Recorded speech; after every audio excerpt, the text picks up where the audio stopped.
Bonsoir à vous, vous tous qui nous écoutez à ce moment. Bonsoir, très chers sénateurs et sénatrices.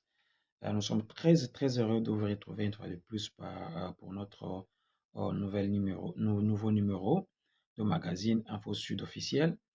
On sait que non, vous êtes très nombreux à attendre ces articles. J'allais signaler quelque chose, je l'ai toujours dit. Moi je ne suis pas derrière les informations. Si vous me voyez ne pas commenter quelque chose, ça dit je pas encore les informations. Alors, beaucoup de choses qui se passent à la télé ou bien dans les réseaux sociaux. Oui, nous tous, personnellement, on l'apprend comme ça. Mais personnellement, je me suis donné une discipline de ne pas relayer les informations de la manière où je le trouve aux réseaux sociaux ou bien selon la personne qui m'a envoyé. Je répète encore ce que je dis toujours. Il y a beaucoup de gens qui m'envoient des informations dans le téléphone que j'ai toujours affiché ici. Mais je ne prends pas le temps de le publier. Pourquoi? Parce que ce que j'estime être important pour communiquer avec des gens, ça doit être vraiment véridique. Donc, je pense que non, si quelque chose n'est pas vérifié, même si ça sent bon, mais si ce n'est pas vérifié, je ne trouve pas l'importance de venir le publier parce que le média, c'est quelque chose qui peut détruire et qui peut facilement désorienter beaucoup de gens. Alors, on s'est vraiment donné cette peine-là de ne pas... Vous verrez que non, je peux donner un article d'un événement qui s'est passé une semaine passée. Peut-être vous direz que non, j'étais à source d'information. Non, c'est simplement je vérifiais pour voir si réellement c'est ça, c'est ce qu'on m'a donné ou bien c'est ce que j'ai appris. Très chers amis, comme vous et moi, on était vraiment surpris, on s'est posé des questions. Qu'est-ce qui ne va pas à la tête de notre pays? Parce que mon, mon, mon émission aujourd'hui c'est vraiment se focaliser sur deux personnalités. Il y a M. Félix et M. Caméré, parce que ce sont le premier et le deuxième personnalité du pays. Donc, on peut que tous nos projecteurs peuvent être braqués sur eux. Tout ce qu'ils font, tout ce qu'ils mangent, là où ils dorment et là où ils partent. Nous, en tant que Congolais, nous devons nous poser des questions et savoir. À ma grande surprise, je vu, en fait, je ne sais pas, peut-être la guerre républicaine a maintenant de métis ou bien de blancs, mais à ma connaissance, le Congo, ce n'est pas un pays comme l'Afrique du Sud, on voit les blancs partout. Le blanc est dans les administrations publiques, et dans l'armée, presque partout, il y a les blancs. Chez nous, au Congo, c'est un peu de noir, qu'on se le dise. Même le métier, c'est retrouvé. C'est un pays de noir. Donc, je pense que c'est la personne qui a eu 73% aux élections. Cette personne-là, selon, parce que moi, la lecture que je fais de cette garde rapprochée, c'est le manque maintenant de confiance de cette population-là qui t'a voté. À ma grande surprise grave encore, les gens se défendent, surtout l'IDPS. Moi, je me pose des questions. Comment les gens peuvent se permettre quelque chose qui n'a pas de sens? Mais quelqu'un qui passe à la télé commence à défendre ça. Non, euh, la sécurité du président relève simplement de lui. Il donne même exemple de Macron qui a demandé les services d'un Congolais pour sécuriser. Messieurs, c'est le Congo, c'est pas la France. En France, tout le monde peut devenir soldat. Tout le monde peut devenir ce qu'il veut. Mais au Congo, c'est un pays délicat où il y a d'autres postes, on ne blague pas. En fait, on devait nous montrer les deals que M. Félix a fait avec ses mercenaires. C'est pas peut-être qu'il est en otage ou il est surveillé, il ne le sait pas. Ça, ce sont des professionnels qui sont qu'on appelle ça la ceinture de sécurité, la première ceinture, première ceinture. Il ne faut pas blaguer avec. Il ne faut pas blaguer avec. Vous blaguez avec la République, M. Félix, je ne sais pas comment est-ce que je dois vous qualifier. À votre place, j'allais faire habiller ces gens-là des cagoules pour qu'on puisse même pas le voir. Si j'étais vraiment, changer même de tenue pour différencier vos gardes et ces mercenaires. pas le publier publiquement comme ça. Quelle image, en tant que le premier citoyen de notre pays, quelle image que vous vous donnez? Que le pays n'a pas la puissance de sécuriser son propre président. Grave. Moi, je pensais peut-être tu pouvais faire appel aux pays frères africains. Et tu es allé très loin. On a compris maintenant que tous ces voyages-là que vous faisiez par-ci, par-là, c'est pour aller demander pas l'aide du Congo, mais votre aide à vous. Vous voulez être sécurisé, rester au pouvoir. D'ailleurs, déjà un président qui s'est fait sécuriser par les étrangers, c'est louche. C'est très louche. Il y a un plan machiavélique qui est en train d'être profané. Un président de la République ne peut jamais se faire sécuriser par les étrangers, par une légion étrangère. Never. J'imagine aujourd'hui M. Ramaphosa se faire sécuriser par sa première ceinture par des soldats zimbabwéens ou bien des soldats congolais. Quelle serait la réaction du Parlement? Quelles seraient les réactions de la population? Mais au Congo, les gens trouvent ça normal. État lié, la sécurité naïe. Papa, il occupe une institution qu'on appelle la présidente de la République. On ne blague pas avec. Tu peux blaguer avec tout, sauf ça. Tu peux blaguer avec tout, sauf ça. Parce que cette première-là, il engage la République partout, interne ou externe. Et ni faux mouvement, c'est la République qui est par terre. Voilà ce que Kabila le Père nous a amené. Prendre tout autour de lui des étrangers, où nos services de sécurité ont été infiltrés jusqu'au jour d'aujourd'hui. Combien d'années depuis 97? On n'arrive pas à se défaire d'eux. Pourquoi? Lorsqu'ils entrent, ils entrent dans la moelle épinière. Ils deviennent la colonne vertébrale, la racine principale de votre service de sécurité. Je ne sais pas. Pendant les 5 ans passés, il n'a pas... Ça, ce monsieur, ce n'est pas un bon élève. Sincèrement. Moi, je me pose la question, dans ma précédente vidéo, je l'ai vu plutôt, il est allé payer ses civilités à la femme de monsieur le pasteur Marcelo Tounassi. Il est allé compatir, je comprends. J'avais fait une vidéo pour dire que non, moi je me permets pas de faire cet amour sélectif de ma population. J'ai des enfants chez moi. Je vais chez l'un lorsqu'il pleure et l'autre là, même pas un mot. Je suis parent. Sorry.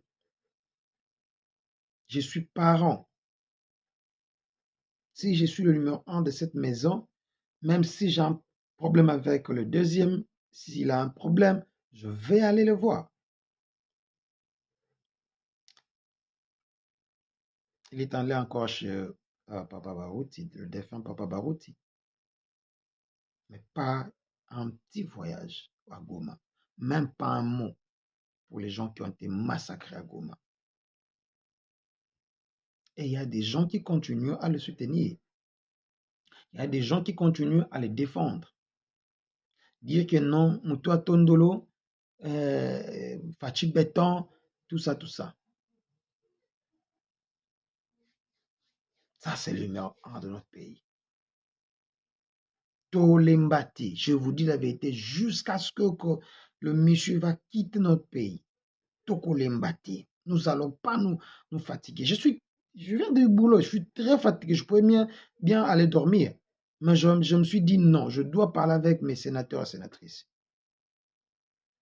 Tolembati, nous devons conscientiser cette population-là naïve qui est habitué dans le mal. Nous se commis problème est Dieu ne viendra jamais, alors jamais, vous défendre. Ce sont des faux chrétiens ou des fausses doctrines qu'on vous enseigne.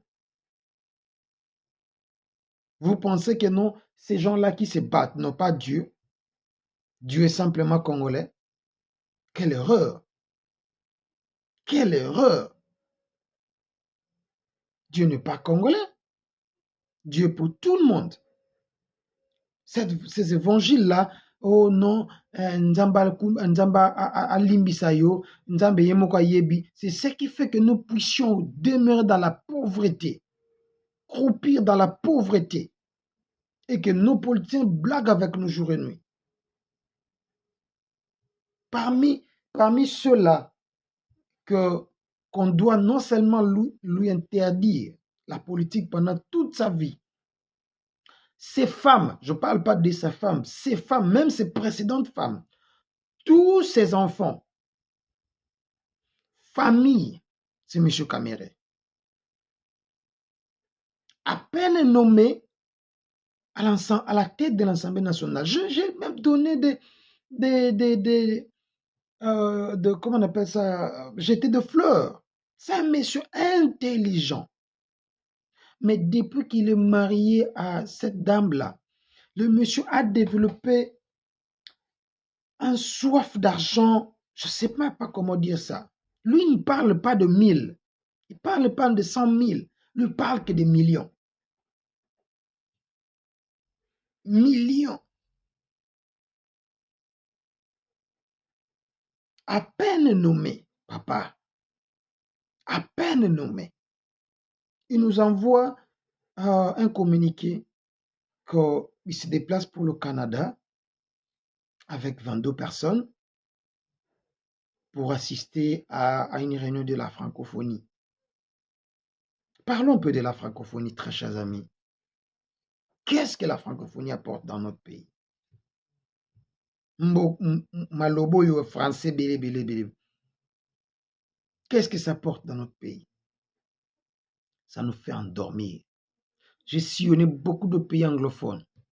Vous voyez les histoires là, que plutôt les pays francophones, l'insécurité politique, le manger, on connaît à la souté. Faites un petit constat. Beaucoup des entreprises qui sont dans des pays, en fait, chez eux, hein, dès que tu adhères, toutes les entreprises qui sont dans le pays anglophone vont venir chez toi. Parce que cette circulation là doit être fluide. Tu verras KFC. Tu vas en Zambie, Angry Leon.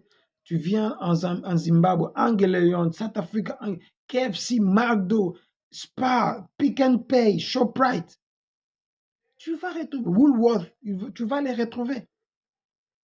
Tu vas en Namibia, tu retrouves tout ça. Lesotho. Ce sont des pays que moi je suis né, que je connais.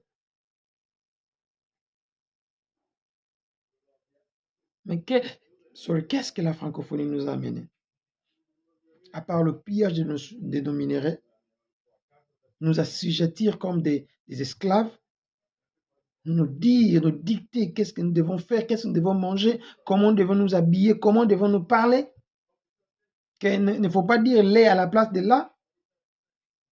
Chez les anglophones, on ne rit jamais quelqu'un qui fait des erreurs d'anglais, jamais. On te dirait que non, à la place de ci, tu devais dire ceci. Jamais quelqu'un peut se permettre de rire. Mais chez vous, les articles, il n'a pas de conjuguer le verbe. Ça nous amène à quoi? Ils ont même ce wapi. Qu'est-ce que mon pays bénéficie de cette francophonie? Et grave, ça c'est encore une petite partie. On a invité que 2 personnes. On a donné l'invitation de 2 personnes officiellement. Chaque pays doit amener 2 personnes. Sorry. Mais M. Kamere nous amène 22 personnes. Ça veut dire les 2 personnes qui vont assister à cette réunion-là, à cet atelier-là, et les 20 autres qui sont des ngoulous, touristes. Nous n'avons pas voulu passer en revue tous les 22 personnes, parce qu'il y a des députés, il y a des assistants parlementaires, des communicateurs là-dedans. Mais nous, il y a certains noms qui nous ont quand même essayé de taper sur le nez et essayer de voir un peu clair, un peu par rapport à ces 4 ou 5 noms-là. On s'est posé des questions parce que je vous ai dit, lorsque moi j'ai des informations, je ne me permets pas d'aller simplement commencer à publier. Je prends mon temps de savoir réellement c'est vrai ou c'est pas vrai. Permettez-moi, je l'écris sur mon petit papier pour que je ne perde pas. Je vais dire le nom, sa fonction, essayer de commenter par rapport à ce que nous avons comme information. C'est vraiment très, très, très dommage. Je disais, nous devons, je vais citer certains noms et après, je vais commenter. Désolé pour ces coupures, nous avons un petit problème. Je commence par une personnalité que beaucoup d'entre vous ne connaissent pas. Mais c'est une personne très, très, très influente. Son nom, c'est M. Moto Michel. Le M. Moto Michel, c'est le directeur de communication de M. Vital Kamerhe. Il est aussi député national.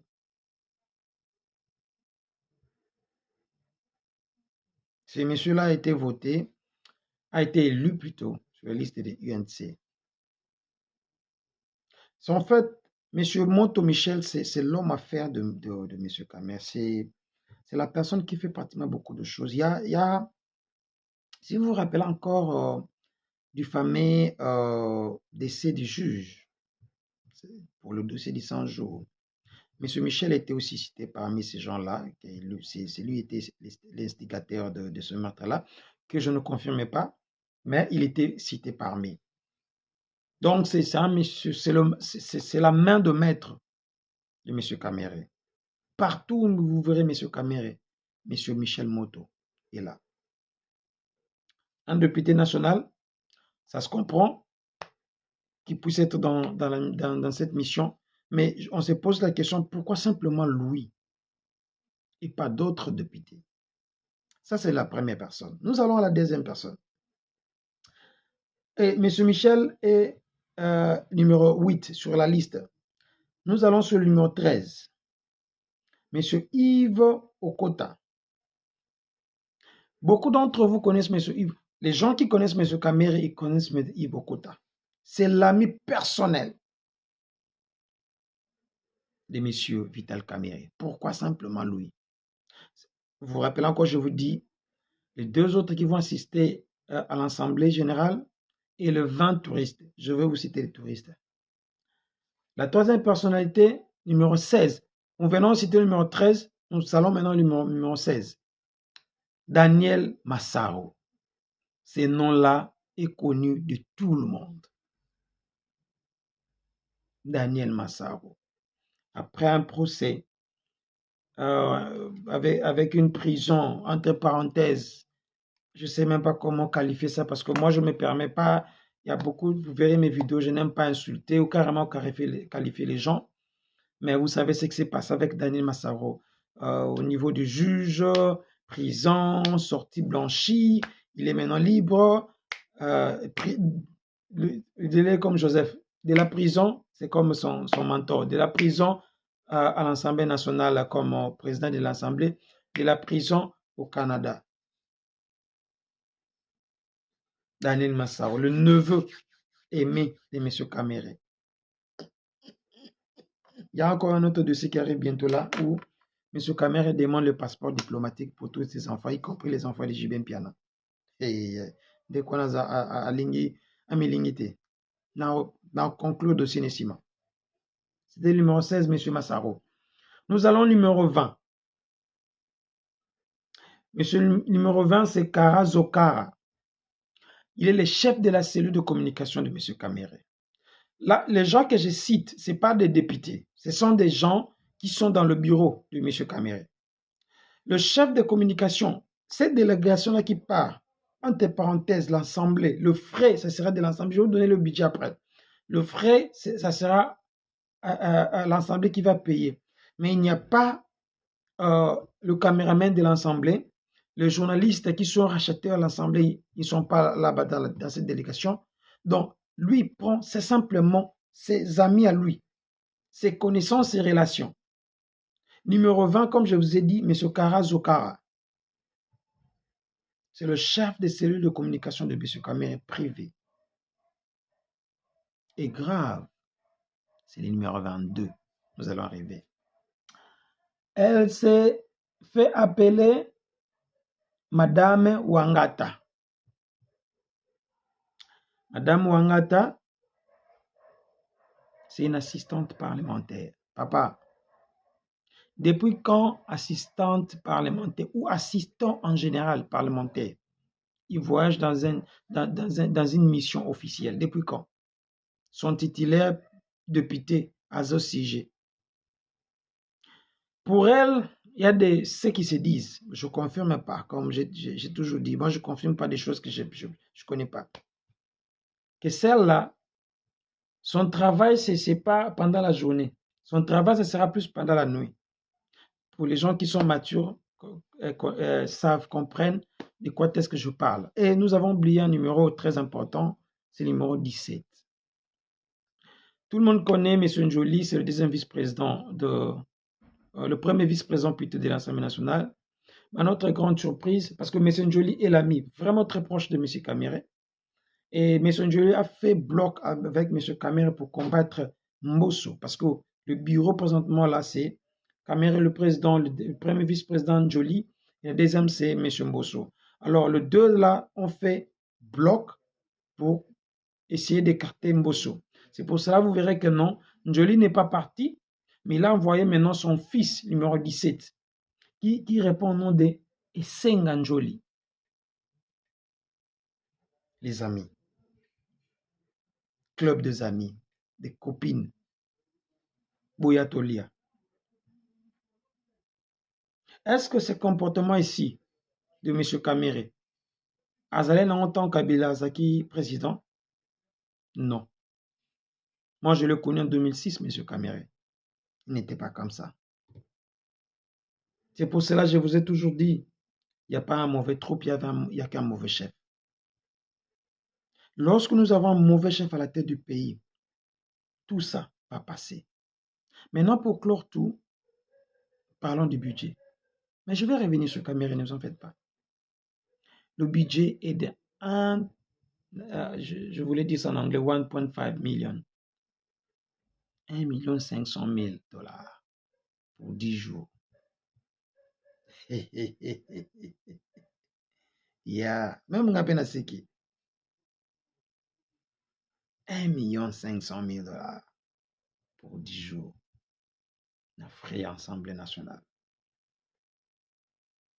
Voilà comment est-ce que ces messieurs s'est transformé en un monstre d'argent. Il y a les autres qui se font appeler monstres d'amour, mais lui maintenant c'est le monstre d'argent. Lui il parle pas en termes de 100 000, même pas de 10 000. Lui c'est simplement les millions qui importent. Vous savez, on peut voir quelqu'un qui a besoin de son futur dans les actes qu'il pose, dans ce qu'il mange, la manière dont il se comporte. Vous verrez que non, ces messieurs-ci, comme disent les Anglais, ils care about his future. Il veut avoir un futur radieux. Mais avec M. Caméré, c'est comme ça, c'est un monsieur qui n'a pas besoin de son futur. J'avise à tous ceux qui sont près de lui comme animateurs ou qui les soutiennent. Il faut faire très attention. Très chers amis, notre émission a été vraiment très longue, mais ça valait la peine. Pourquoi? Parce qu'on s'est dit, est-ce que vraiment notre pays mérite des gens comme ça? Sincèrement, est-ce que notre pays mérite des gens comme Kamere, comme Tshisekedi à la tête? La réponse est non. Mais beaucoup d'entre vous pensent le contraire, mais pleurent chaque jour de faim, pleurent chaque jour de l'insécurité, de Kuluna. Nous n'avons pas mangé les dollars. Balbaki, le gouvernement est maintenant là, les remises représentent déjà faites, mais maintenant il y a un problème. Oh non, nous allons combattre le dollar. Où en sommes-nous aujourd'hui? Est-ce que notre pays doit dépendre du dollar? Non. Notre pays ne peut pas commencer à tâtonner à tout moment. C'est comme si nous n'avons pas des êtres humains capables. Non. Notre pays mérite mieux et nous allons faire de notre mieux pour faire respecter ça. Nous ne pouvons pas avoir un président qui n'a pas confiance à la population, qui commence à aller avoir des légions étrangères, des sécurités étrangères pour assurer sa sécurité. Non. Si vous n'avez pas confiance à cette garde républicaine, papa, démissionnez. Personne ne va vous tuer si vous devenez civil. Vous allez rentrer chez vous en Belgique. Merci pour votre temps. Commentez et partagez. Continuez à nous envoyer des informations comme vous le faites toujours. J'ai 2 ou 3 informations aussi très très importantes que je dois passer, je pense demain. Et ce que je viens de vous dire maintenant là, ce sont des choses vérifiables. J'ai mon petit carnet à tout moment avec moi. Ce sont des choses qui ne se disent pas en l'air comme ça. J'ai eu mon temps, j'ai noté tout, j'ai appelé les gens que je devais appeler. Les confirmations me sont passées et je suis passé pour vous le dire. Nous n'avons pas des gens à la tête de notre pays. Nous avons que des opportunistes. Des gens qui sont venus pour saigner les caisses de l'État. Saigner, je vous dis. Parce que si lui prend 1,5 million, son président prend combien? D'ailleurs, lui, elle a même eu le courage de faire cette publication-là. Mais Félix n'a jamais fait de publication. Lui part, je ne sais pas moi, partout il veut, sans consulter qui que ce soit. C'est lui, c'est un hors la loi. Félix est un hors la loi. Il est roi, il fait ce qu'il veut, quand il veut, où il veut, à n'importe quel moment. Personne n'a le droit de dire quoi que ce soit. Et grave, il y a des gens qui se permettent de le défendre. Les gens qui se permettent de le défendre. Mawa, sincèrement. Que Dieu bénisse le Congo. Tolembate. Tolembate, tolembate. Nous sommes là. Merci. Bye.